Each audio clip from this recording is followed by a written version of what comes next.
എല്ലാ കൊല്ലവും സരസ്വതിയെ കൊണ്ടുവരുന്ന ആന എൻ്റെ മരുമകനായ മൻസൂറിന്റെ വീട്ടിലാണ് നിൽക്കുന്നത്.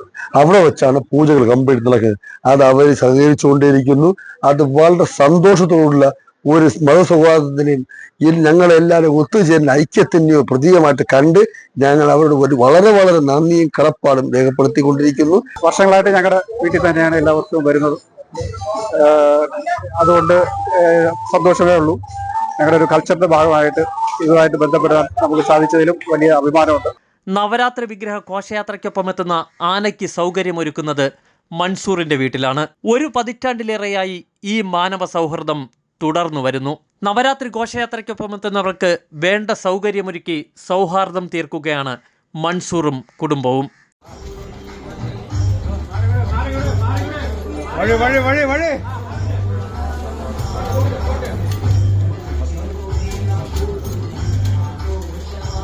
നവരാത്രി ഘോഷയാത്ര ബാലരാമപുരം MC സ്ട്രീറ്റിലെത്തിയാൽ ആനയ്ക്കും കൂടെയുള്ളവർക്കും വിശ്രമമൊരുക്കുന്നത് മൻസൂറിന്റെ വീട്ടിലാണ്. ഏതാണ്ട് 10-15 കൊല്ലമായിട്ട് ഞങ്ങളുടെ വീട്ടിൽ തന്നെയാണ് ഈ വർഷം വരുന്നത്. തിരിച്ചു പോകുമ്പോഴും ഇവിടെ തന്നെയാണ് ഇവിടെ വന്ന് നിൽക്കുന്നത്, സ്റ്റേ ചെയ്യുന്നത്. നമ്മുടെ ഒരു സന്തോഷത്തിന്റെ ഭാഗമാണ്. നമ്മൾ അതില് സന്തോഷിക്കുന്നു, വളരെയധികം സന്തോഷിക്കുന്നു. അവർക്ക് ആവശ്യമുള്ള ഭക്ഷണവും ഇതൊക്കെ ഞങ്ങളിവിടെ കൊടുക്കുന്നുണ്ട്. വാപ്പാടെ കാലം പോലും ഇവിടെ തന്നെയാണ് വരുന്നത്. വർഷങ്ങളായിട്ടുള്ള ഇതാണ്. ഇവിടെ എല്ലാവരുമായിട്ട് സഹകരിക്കുന്നുണ്ട്. ഈ കുടുംബം ഏറെ ആഘോഷത്തോടു കൂടിയാണ് ഇവരെ സ്വീകരിക്കുന്നതും. പതിറ്റാണ്ടുകളായി ഈ സൗകര്യമൊരുക്കുന്നതിൽ ഭക്തരിലും വലിയ സംതൃപ്തിയാണ്. മാനവ സൗഹാർദ്ദമാണ് ഇതിലൂടെ ഈ കുടുംബം ലക്ഷ്യം വെക്കുന്നതെന്നും ഇവർ പറയുന്നു.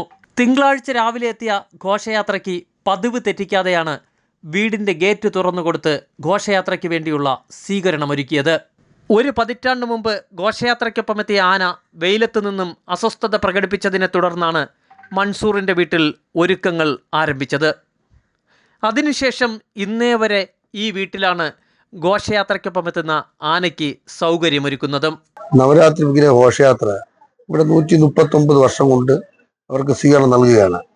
അപ്പോൾ കഴിഞ്ഞ ഒരു 10-12 വർഷങ്ങൾക്ക് മുമ്പ് ആന ഞങ്ങളുടെ സ്ട്രീറ്റിൽ കയറുമ്പോഴത്തേക്ക് ഒരു ദിവസം ഭയങ്കര ചൂട് കാരണം ആനയ്ക്ക് വെള്ളം ഒരുപാട് ആവശ്യമുണ്ടായിരുന്നു. അന്ന് ഞങ്ങൾ അയൽവാസിയും സുഹൃത്തും എൻ്റെ മരുമകനുമായ മൻസൂറിൻ്റെ വീട് തുറന്നു കൊടുത്ത് ആനയ്ക്ക് ഓസിൽ വെള്ളം അടിച്ചത്.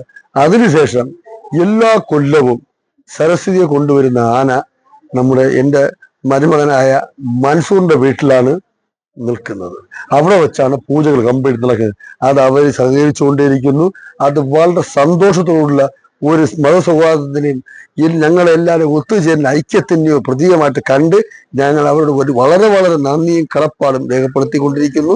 അത് എല്ലായ്പ്പോഴും ഉണ്ടാവണമെന്നും മൻസൂറിനെ സംബന്ധിച്ചോളം എല്ലായ്പ്പോഴും ഉണ്ടാവും. അതിൽ മാറ്റമൊന്നുമില്ലെന്ന് നമുക്കറിയാം. മരുമകൻ വിളിക്കുന്ന സൗഹൃദം കൊണ്ടാണ്. മരുമകൻ വിളിക്കുന്ന കാരണം ഈ മൻസൂർ പഠിച്ചത് എൻ്റെ വീട്ടിലാണ്. എൻ്റെ ചേച്ചിയാണ് പഠിപ്പിച്ചത്. മൻസൂർ കുഞ്ഞിലെ മാമ എന്നാണ് വിളിക്കുന്നത്. അപ്പൊ അതുകൊണ്ട് അന്നും ഞാൻ അവന് മാമയാണ്, അവൻ എൻ്റെ മരുമകനാണ്. അതുകൊണ്ട് ഈ മൻസൂർ എന്ന വ്യക്തി എന്ന് പറഞ്ഞത് പുറത്തുനിന്നുള്ള ആളെന്ന് വിചാരിക്കുകയും വേണ്ട. മനസ്സെന്നുള്ളത് ഞങ്ങൾ മാമയും മരുമകനുമാണ്. അത് കൃത്യമായിട്ടും അന്ന് ഇന്നും ഈ നവരാത്രി വിഗ്രഹ ഘോഷയാത്ര വരുമ്പോഴത്തേക്ക് കൃത്യമായിട്ട് പാലിച്ചുകൊണ്ട് ഞങ്ങളുടെ ഐക്യവും ഞങ്ങൾ ഒന്നിച്ചുള്ള കൂട്ടായ്മയുടെ പ്രവർത്തനപരമായിട്ട് ഇന്ന് 10-12 വർഷം കൊണ്ട് സരസ്വതി ദേവി ആനയുടെ പുറത്ത് മൻസൂർ SMA ഖാദറിന്റെ മകൻ മൻസൂർ ബ്ലൂ ലൈറ്റ് മൻസൂറിന്റെ വീട്ടിലാണ് നിൽക്കുന്നത്. അവിടെ നിന്നാണ് ബാക്കിയുള്ള കാര്യങ്ങളെല്ലാം ചെയ്യുന്നത്. അവസാനം ആനയ്ക്ക് ഓസിട്ട് വെള്ളം ചൂട് തണുപ്പിച്ചു കൊടുത്ത് എല്ലാം കഴിഞ്ഞ് ഞങ്ങൾ നല്ല സന്തോഷത്തോടെ എല്ലാ വർഷവും നടത്തുന്നു. ഇനിയുള്ള വർഷങ്ങളിൽ ഞങ്ങൾ അതുപോലെ തന്നെ നടത്തും. ഇതൊരു വലിയൊരു സൗഹാർദ്ദമാണല്ലോ അല്ലേ? അതിന് സംശയം തോന്നുന്നു. അത് തന്നെയാണ്. ഇതൊരു വലിയ സൗഹാർദ്ദം നിങ്ങൾ ആര് രേഖപ്പെടുത്തിയാലും ഇല്ലെങ്കിലും അത് കാണുന്ന ജനങ്ങൾക്കറിയാം, ഇവിടെ ആൾക്കാർക്കറിയാം, ഇവിടെ വരുന്ന ആയിരക്കണക്കിന് കാണുന്ന ജനങ്ങൾക്ക് എല്ലാവർക്കും അറിയാം. ഞാൻ ഉദ്ദേശിക്കുന്നത് അത് പുള്ളിക്കാണോ എനിക്കാണോ, അതായത് നമുക്കാണോ, അതൊരു ഒരു വിധി എന്ന് പറയാം. അത് എന്തോ അങ്ങനെ സംഭവിക്കാം. ഒരു ദിവസം ഇങ്ങനെ വെള്ളം അടിക്കേണ്ട സാഹചര്യം വന്നു. മൻസൂറെ ടാങ്കിൽ വെള്ളമുണ്ട്, ഓസിട്ട് ആനയ്ക്ക് വെള്ളം അടിക്കാൻ പോകുന്നുണ്ട്. കുഴപ്പമില്ല. അതിനുശേഷം ഗേറ്റ് തുറന്ന് അകത്ത് കയറ്റി ചെയ്ത ആനയെ ഇന്നേ വരെ ഞങ്ങൾ ഇപ്പോഴും അതേ പടി പുറത്ത് നിർത്താതെ അവരെ വീട്ടിന്റെ നടയിൽ ഗേറ്റ് തുറന്ന് അകത്ത് നിർത്തി തന്നെയാണ് ഇപ്പോഴും നടക്കുന്നത്. ആന പോകുന്ന അവിടെ തന്നെ നിൽക്കും, വെള്ളം ഓസടിക്കുന്നു, എല്ലാവരും അവിടെ വരുന്നു, എല്ലാം ചെയ്യുന്നു. അതിന് SMA ഖാദർ സാഹിബ് എൻ്റെ അളിയാന്ന് വേണമെങ്കിൽ പറയാം. അങ്ങേരും സായിദാക്കായ്ക്കും മൻസൂറിനും ഇപ്പം വരുന്ന പുതിയ തലമുറ മൻസൂറിന് വരുന്ന ഫാമിലി പുതിയ തലമുറയ്ക്ക് എല്ലാവർക്കും ഞങ്ങൾ ആദരവും ആ സ്നേഹവും കടപ്പാടും ആ നന്ദിയും എപ്പോഴും ഞങ്ങൾക്ക് മനസ്സിലുണ്ടായിരിക്കും.